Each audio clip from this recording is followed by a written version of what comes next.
നാടിനെ അറിയുന്ന സർക്കാരുകൾക്കൊപ്പം ഈ നാട് ഒന്നാകെ നിൽക്കും എന്ന് വിളിച്ചറിയിക്കുന്ന ജനസാഗരമാണ് ഇന്ന് ചെറുതോടിലൊത്തുകൂടിയിരിക്കുന്നത്. ഇവിടെ ജാതി മത വർഗവർണ്ണ ഭേദമൊന്നുമില്ല. ഈ നാട് കഴിഞ്ഞ 10-15 വർഷങ്ങൾക്കപ്പുറത്ത് എന്തായിരുന്നു?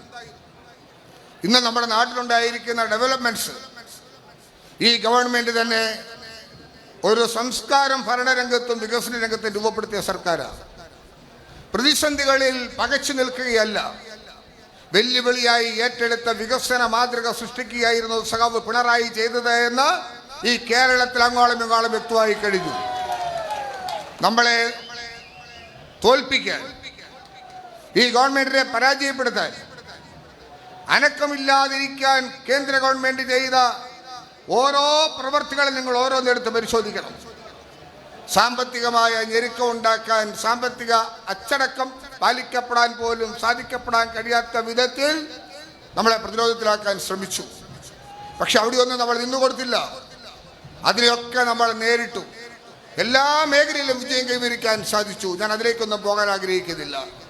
നമ്മുടെ നിയോജക മണ്ഡലം ഇടുക്കി നിയോജക മണ്ഡലം, ഈ നിയോജക മണ്ഡലത്തിൻ്റെ വികസന രംഗത്ത്, ജില്ലയുടെ വികസന രംഗത്ത് കാതലായ മാറ്റം സൃഷ്ടിക്കാൻ കഴിഞ്ഞ 10 വർഷങ്ങളാണ് സമീപകാലത്തെടുത്താൽ നമുക്ക് കാണാൻ കഴിയുന്നത്. ഭൂപ്രശ്നങ്ങളായിരുന്നല്ലോ അടിസ്ഥാന വിഷയം. ഇന്ന് ആരോപണങ്ങളും ആക്ഷേപങ്ങളും അല്ലേ. ഞാൻ നിങ്ങളോട് പറയുന്നു, ഒരാക്ഷേപത്തിനും ഇട കൊടുക്കേണ്ട കാര്യമില്ല. ഇടുക്കിയുടെ ഭൂപ്രശ്നങ്ങൾ ഓരോന്നോരോന്ന് അക്കമിട്ട് നിരത്തി തീർത്ത് 2-3 കാര്യങ്ങൾ കൂടി പരിഗണിച്ച് തീർത്ത ഈ ഗവൺമെന്റ് ഈ സാഹചര്യത്തിൽ തന്നെ നിലപാടുകൾ വ്യക്തമാക്കുമ്പോൾ ഇടുക്കിയിലെ ഭൂപ്രശ്നങ്ങൾക്ക് ശാശ്വതമായ പരിഹാരം കണ്ടെത്തിയ ഒരു സർക്കാരാണ് പിണറായി സർക്കാർ എന്ന് ഈ കേരളത്തിലും ഇടുക്കിയിലും ജനങ്ങൾ വിശ്വസിക്കും. ഇപ്പോഴെന്താ ആക്ഷേപം?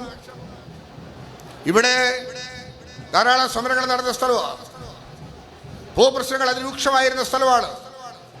ഇപ്പോൾ ഓരോന്നും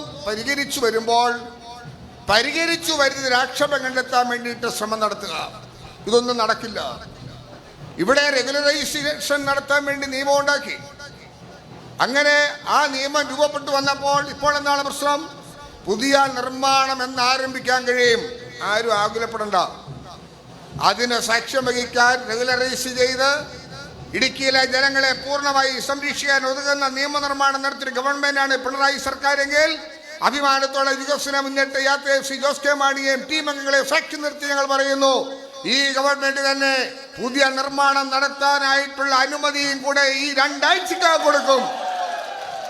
ആ വാക്ക് പാലിക്കുന്ന ഒരു സർക്കാരായിട്ട് ഇത് മാറും. പട്ടയ പ്രശ്നങ്ങൾ, കോടതി മുഖാന്തരം നേരിടുന്ന പട്ടയ പ്രശ്നങ്ങളുണ്ട്. സുപ്രീം കോടതി കേസുണ്ട്. ആ കേസുകളൊക്കെ ഗവൺമെന്റിന് അറിയാം. ആ കേസുകളിൽ ശക്തമായി വാദം ഉന്നയിക്കുന്നതിനോടൊപ്പം കേന്ദ്ര ഗവൺമെന്റിന്റെ കേന്ദ്ര പരിസ്ഥിതി മന്ത്രാലയം 1995 നമുക്ക് അനുവദിച്ചു തന്ന 22,855 ഹെക്ടർ വരുന്ന ഭൂമി, ആ ഭൂമിയിൽ അധിവസിക്കുന്ന ജനമാണ് ഇവിടെയുള്ളത്. അവർക്ക് സാങ്കേതികമായി എന്താ തടസ്സം? അവർക്ക് പട്ടയം കൊടുക്കാനുള്ള തീരുമാനങ്ങൾ എടുത്ത് മുന്നോട്ട് പോവുക തന്നെയാണ് ഈ ഗവൺമെന്റ് ചെയ്യുന്നത്. അത് നടപ്പിലാക്കുന്ന നിശ്ചാശക്തിയോടുകൂടി ഗവൺമെന്റ് പ്രവർത്തിക്കും എന്ന അടിവരയിട്ട് ഈ സമ്മേളനത്തിൽ പറയാൻ ആഗ്രഹിക്കുന്നു.